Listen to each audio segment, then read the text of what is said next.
जब बड़ी हो जाओगी तब मिलेगा। ये तुम्हारे लिए, अब तुम बड़ी जो हो गई हो। रिश्तों को लगे हीरे की उम्र। TC jeweller, jeweller for generations. और अपॉर्चुनिटी हर मिनट, हर घंटे, हर कोने में देश के विदेश के बनती है। उसको कैसे पहचाने, उसका कैसे फायदा ले, ये समझना ज्यादा जरूरी है। लॉन्ग टर्म में इसमें अच्छा खासा वेल्थ हम बना सकते हैं। एक्चुअली हमारा जो माइंडसेट है कि हम शॉर्ट टर्म में जल्दी से पैसा कमा ले, वो एक्चुअली एब्सोल्युटली गलत है। Catch the Nifty Train to Wealth Camp in Ranchi at these times only on CNBC TV 18. Presented by NSC Investor Protection Fund. Print partner Business Standard, Cafe partner Cafe Coffee Day, preview partner What's on India.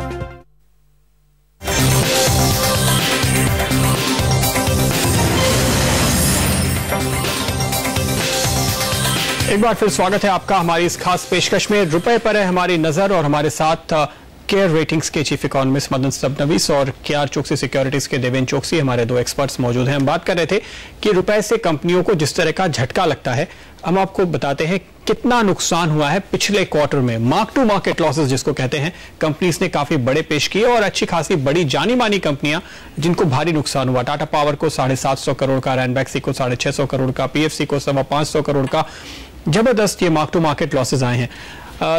Devendra भाई ये बताइए कि अब तो सितंबर के and से रुपया और नीचे आ गया है, 51 है और जैसे कि हमारे इकोनॉमिस्ट कह रहे हैं कि शायद 52 हो जाएगा दिसंबर क्वार्टर खत्म होते होते, तो फिर इतने ही या इससे ज्यादा लॉसेस होंगे, ऐसा मान के चलें? वेल आई थिंक प्रदीप, एक तो सबसे पहली बात यह है कि ये जो प्रोविजंस हैं वो I think they are basically I think to create the market impact into the books. तो ऑब्वियसली आई थिंक जो हिसाब से आई थिंक रुपया लास्ट क्वार्टर में था, सितंबर एंडेड क्वार्टर में था, और जो हिसाब से रुपी अभी जा रहा है, तो I think if December ended quarter is staying at around 51.5, 52 levels, तो ऑब्वियसली आई थिंक उतना फर्दर प्रोविजन करना पड़ेगा, and that is going to be I think very negative for many of the companies, starting from companies like Bharti और for that matter Tata Motors और for that matter even Tata Steel, some of the large size companies which have got exposure into the forex. Probably I think they will have to provide for this particular mark to market losses, and that is where I think the profits of the company at the bottom line level would remain subdued. जैसे हमने last quarter की भी जो result आया था उसके analysis की थी, उसके अंदर most of the companies have performed well at the top line level, and I think they could probably show I think good performance even in this kind of an adverse situation. But when it came to reviewing the performance of the companies at the bottom line, one of the significant factor was the forex loss related provisioning, and उसके हिसाब से I think many company जो काफी company के performance थोड़े नरम दिखते थे. तो मेरे ख्याल से I think this is a factor which I think every analyst would keep in mind while projecting the quarter 3 earning estimate. तो जो गिरावट आज भी आ रही है, जो सेलिंग हो रही है, उसमें यही अंदाजा लगाकर शायद एनालिस्ट और फंड मैनेजर्स कह रहे हैं कि और बुरे नतीजे आ सकते हैं. सबनवीस साहब, क्या इन कंपनीज को हेजिंग करनी चाहिए थी, इन्होंने हेज नहीं किया, ऐसा कहेंगे आप? Yeah, definitely. But hedging तो opportunity तो है, both domestic exchanges as well as international exchanges, so दोनों पे कर सकते थे.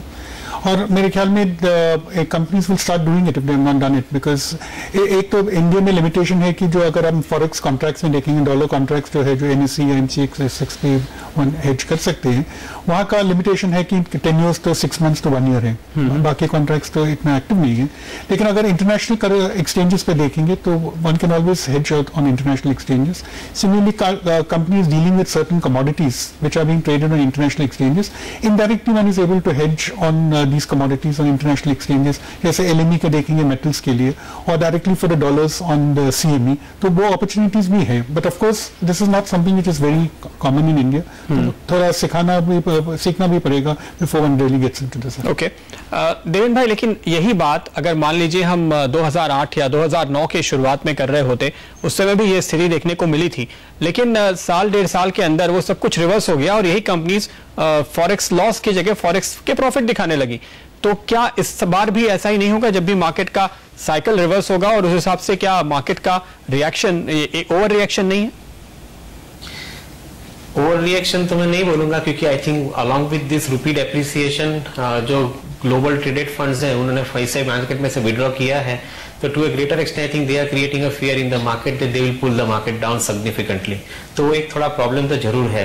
But I think I will take up with the first point कि जो रूपी अप्रिसिएशन होने की संभावना है, तो चांसेस आर क्वाइट ब्राइट, क्योंकि मैं ऐसा समझता हूँ कि जो कैलेंडर ईयर 12 की शुरुआत होगी, उसके अंदर वेस्टर्न इकोनॉमीज जैसे यूएसए एंड यूरोप दोनों के अंदर करेंसी डेप्रिशिएट होने की संभावना है. And if that currency starts, dollar and euro starts depreciating because they have to adjust it. In such situation, I think rupee will naturally stand gain, because I think overall, I think the country as a whole, we are performing still well compared to many other parts of the world. So मेरा ऐसा मानना है कि if rupee has to appreciate, probably I think it will also have the same volatile impact in even appreciation part also.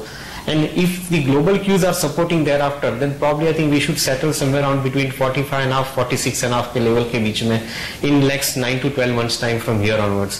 So quite good possibility that I think whatever losses that the company has provided at this point of time in books, they will be reversed, and that will be I think again a booster factor for the bottom line. तो market के लिए भी positive हो सकता है. I think it is an uncertain time. We can't predict I think when it will happen, but I think it is likely to happen in 9 to 12 months time and in a due course. Okay, लेकिन उसके पहले जबकि आप यहाँ से अंदाजा लगा रहे हैं कि अगले 3 महीने में शायद आप अभी और डिप्रिसिएशन देखेंगे रुपए का, सबनवी साहब का भी यही कहना है, तो उस स्थिति में क्या देवेंद्र भाई सिर्फ एक तरफा ही असर है रुपए का, या कुछ कंपनियां ऐसी भी हैं जिनको फायदा हो रहा है डिप्रिसिएशन का, और क्या आप वहां पे लोगों को रिकमेंड कर रहे हैं कि आप खरीदारी करें, इनका तो मुनाफा बढ़ेगा? In fact I think generally it is believed के फायदा होना चाहिए और उनका मुनाफा बढ़ना चाहिए, but I think the customer on the other and is also very smart. तो उनको जो डेप्रिशिएटेड रूपी के साथ में जो माल बिकता है, जैसे आईटी सर्विसेज कंपनीज है, तो उनको I think they also have to basically deal with their customers, and customers says with my repayment liability is increasing, so he will also negotiate the price. At the same time, I think because of the uncertain environment चालू रहता है, तो most of the companies they are required to do their hedges properly, क्योंकि they do not know as to at what point of time I think what kind of currency would be there, so they probably hedge it, and hedging की जो cost आती है that also takes away some part of the profit from this kind of an environment. So it is I think not a easy kind of an environment कि जिसके अंदर आपको काफी certainty है. इतनी volatility के साथ में I think आपकी cost of hedging बढ़ जाती है, and at the same time customer also negotiate the price with you. So to a greater extent I think advantage जो पूरा मिलना चाहिए पूरा नहीं मिलता है. I think it remains a muted kind of a benefit for many other companies which are export oriented. तो रुपए की कमजोरी से नुकसान ही होता है, ऐसा लग रहा है यहाँ पे निवेशकों को फायदा कमाने की गुंजाइश दिखती है टेक्निकली, थियोरिटिकली, पर एक्चुअली मिलती नहीं है. ये काफी इंटरेस्टिंग पॉइंट आपने बताया. और देवेंद्र भाई एक बात और मुझे ध्यान में आती है कि जब 2009 के आखिर में या 2010 में ये ट्रेंड रिवर्स हुआ था और फॉरेक्स गेन आने शुरू हुए, तो यही एनालिस्ट जो आज फॉरेक्स लॉस पे चिंतित हैं, उस फॉरेक्स गेन को के साथ जो मुनाफा आता था उसको कहते थे ये तो फॉरेक्स गेन है, इसको हटा के देखना चाहिए, इसके लिए आप खरीदारी नहीं कर सकते. लेकिन आज उसकी वजह से स्टॉक गिरते हैं, तो जाहिर है कि सेंटिमेंट का खेल काफी हद तक बाजार पे हावी है. लेंगे फिलहाल यहाँ पे एक ब्रेक, लेकिन सवाल जो हमारे एक्सपर्ट उठा रहे हैं कि आरबीआई बीच में क्यों नहीं आ रहा और ऐसी स्थिति में क्या ऑप्शंस बचते हैं हमारे पास, इसका जवाब लेंगे एक ब्रेक के बाद.